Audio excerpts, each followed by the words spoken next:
Litigation Psychology Podcast brought to you by Courtroom Sciences. We are thrilled. We have two guests today. Dr. Lorie Sicafuse in Vegas. Lorie, how you doing? Good. How are you? No, you're not gambling. And attorney Matt Moffett from Atlanta. Matt, how are things going in the greater Atlanta area? Well, we're involved in a sheltering and remote access practice of law. Yeah, a lot of. By the way, have you been forced to do a lot of virtual depositions? And if so, how are those going? Well, we've done more mediations using Zoom or I guess it's the Microsoft platform. We've done hearings using those systems. We have not done as many mediations with those.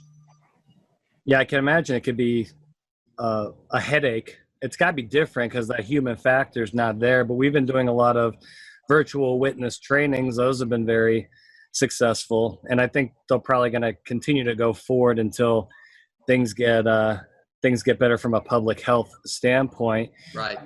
Hey, Matt, how many emails have you gotten from corporations that are guaranteeing you and ensuring you that your health and safety is their top priority? Well, I can't say too many. I don't know exactly how to answer that. I get a lot of emails from a lot of suppliers reminding me that they're there and willing and able and can assist in a safe manner. I've been getting worn out with these emails, usually from it's the hotel chains and the airlines trying to make sure that you're not, panicking and they're taking a beating right now. So they're going to do everything they can to win back their customers. Let's start off with this topic of nuclear verdicts. Sure. An alarming trend, but really nothing new. We called these runaway juries back in the 80s and 90s. Matt, talk a little bit about what you're seeing, particularly in your area in Atlanta, because you have a pretty aggressive plaintiffs bar there. Have there been some pretty eye-opening verdicts in your area in the last year or two? I would say too many. Yeah. The plaintiffs' bar is extremely well organized, extremely well funded. They're in communication with each other. They support each other, encourage each other, sometimes even fund each other's cases. I think that's the latest trend that I understand is occurring. And they've been very successful.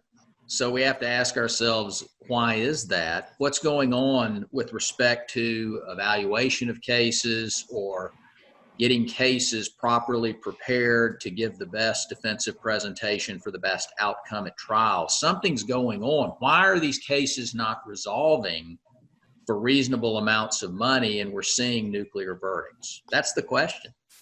And a lot of nuclear settlements that don't get the publication that the verdicts get. Lorie, talk to us a little bit. Now, Lorie, litigation psychologist, is in the process, Matt, you'll be very excited about this, in the process of collecting some new data on juror perceptions. Lorie, why don't you tell us a little bit about that and what we're trying to do at Courtroom Sciences to learn more about how this pandemic has influenced your average everyday juror? Sure. So we are currently collecting data from, I believe it's 6 different venues, actually. We're doing LA, we're doing Atlanta. For you, Matt, we've got Chicago, we've got Houston, and a couple of other judicial hellholes. Pretty brief survey, but really collecting prospective jurors' attitudes about the coronavirus situation, how and if it's changing their attitudes towards various corporations, various industries, including, transportation and big box retailers and all of those things. Because the big question that we're getting is, is this whole crisis going to cause jurors to have more positive perceptions of transportation industries and trucking professionals and things like that? We're also looking to the extent that we can using survey data at actual changes in their decision-making processes and their attitudes. Because I think right now with the COVID-19 crisis, courts are going to open eventually.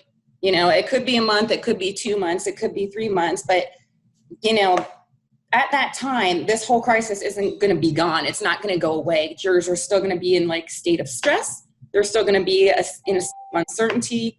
Prior research shows that actually these kinds of crises make people more likely to be rule followers and adhere to rules and things like that, which sounds like a really good opportunity for reptile approaches. So we need to not only assess what these jurors' attitudes are and how their attitudes towards certain industries are changing, but also kind of how they're making decisions right now and what kind of a state that they're going to be in when they go back to court. That's very, very good points. So, Matt, going forward, what type of adjustments do you think you maybe have to make in voir dire in your jury selection process? Because some of the questions, and we consult with you on a lot of trials, some of the kind of standard questions may not be sufficient going forward. You're going to have to come up with some new questions to see how this pandemic has influenced jurors. What kind of adjustments do you think you may have to make? A more exhaustive jury selection process, I would think. We need to find out about the predispositions and the opinions and the attitudes and potential biases. I think we need experienced psychologists like you and Lorie involved in the process with a written juror questionnaire. I think we need to do some social media vetting before or during the process. And I think we need to follow up carefully so that we can elicit, just the honest, true opinions of people that might be adverse to our positions in the case or otherwise might result in a judge saying, this probably is not the best case suited for this particular juror. So it's just going to involve more time and it's going to involve more expense, but we've got to do it. If we don't do it, I think we're going to end up with more nuclear verdicts. Yeah. Do you see judges, Matt, maybe being sympathetic to that cause and actually allowing more time for jury selection, or the opposite, because there's going to be this damn logjam because of the delay, they're going to want to expedite jury? This could get dangerous really fast. Where do you see it going in your particular venue? Well, the one compromise might be if we shrink the jury pool and we shrink the number of jurors that are required to sit on cases. In Georgia, you have a right to 12 if you ask for it, but that doesn't mean that the legislature might not change that appropriately such that maybe you end up with 6. So that by that I mean you can take the same amount of time because you have half as many, so to speak. Does that make sense? That makes perfect sense. Now here in Florida, they have 6-person juries. They have them in Indiana as well. Mm-hmm. I think Ohio is 8.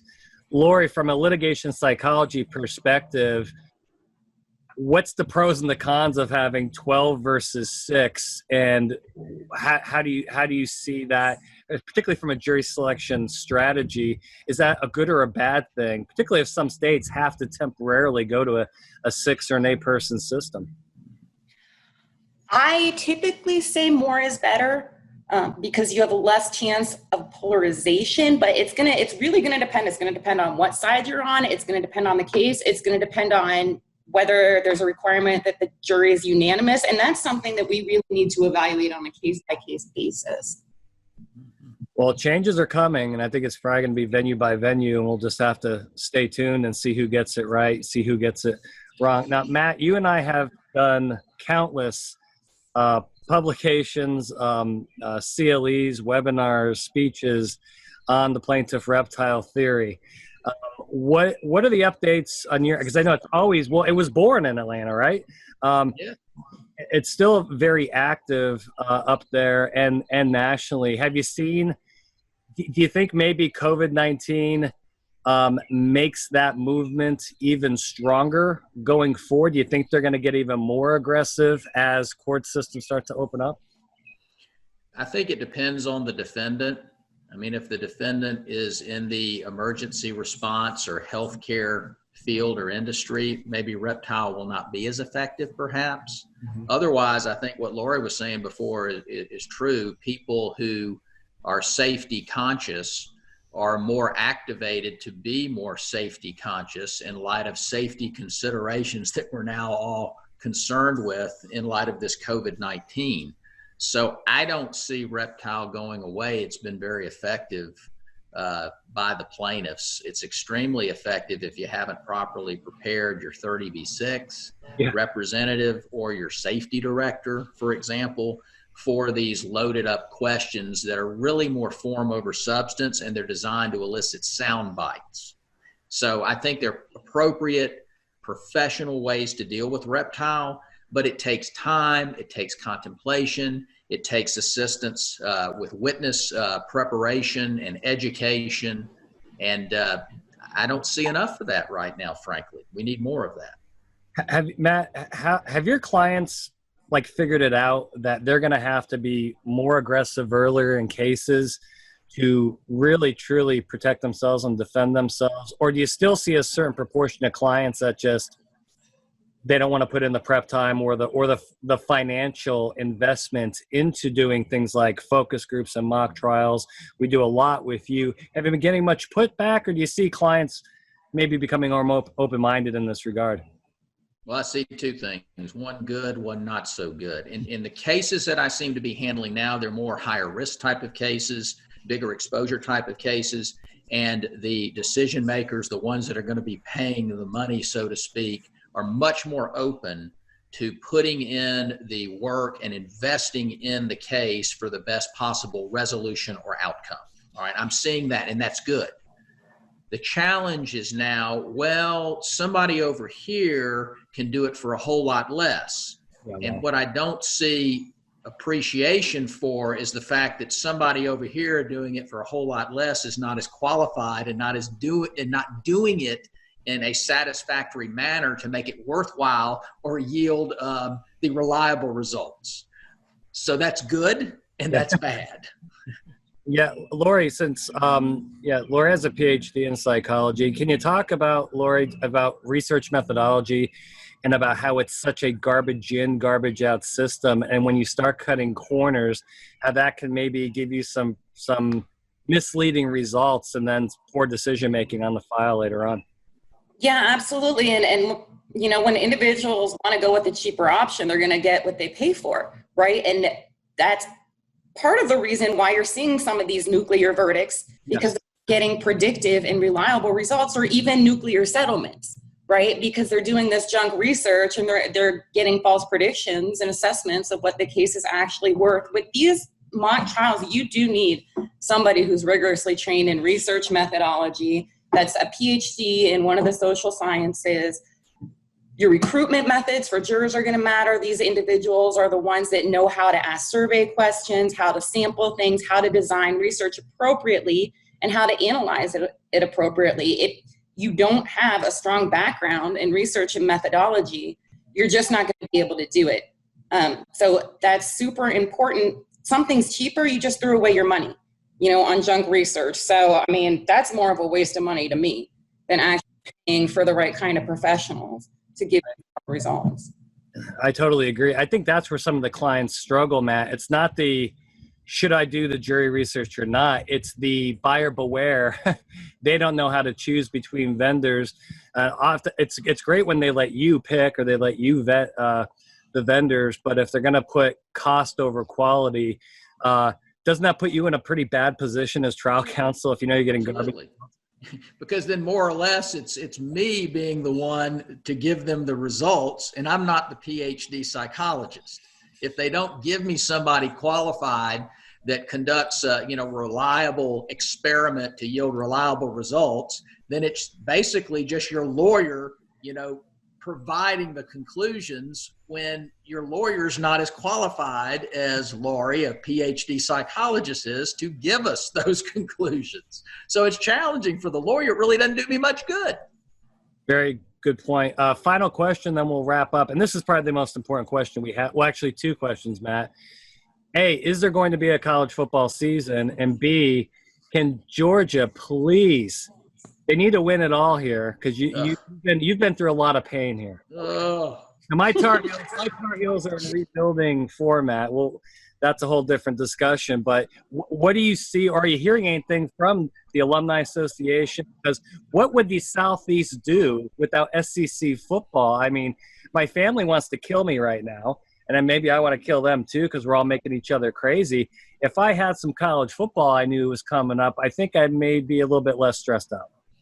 Boy, I tell you, we need college football. We need SEC football. And, I want to say go Dogs, but since 1980, we've seen too many SEC schools win the national championship too many times. And I don't know if it's more depressing that Saban and Alabama's won it, 5 or 6 times, or that LSU has won it 3 times with 3 different coaches. I know. We just want one. That's all we want. And we've been number 2 too many times, and we're really ready for number 1. I think we're on the right track with Kirby Smart. He seems to have it all together, but boy, is it competitive in the SEC. I mean, you can get knocked off by any team any given week, and to run the table in the SEC, oh, what a challenge that is. So, yes, I think there'll be a football season. Now, here's what I've heard. I've heard it's going to happen, and then I've heard it's going to happen, but it's going to start late. But I've not heard it's not going to happen. Now, I think they're going to play, and they're going to play on TV, and then the question becomes how many are going to be allowed into the stadium, and then how many are going to show up after that. Complete nightmare. And Lorie needs college football so her town can open back up and people can start gambling and throwing their money on these teams and watching games. Well, thank you both of you for being on the podcast. I thought this was great. Matt, we'll be in touch soon. Let us know what you need. Lorie, we'll talk to you soon. Thank you, Bill. Thank you, Lorie. Thanks, Matt and Bill.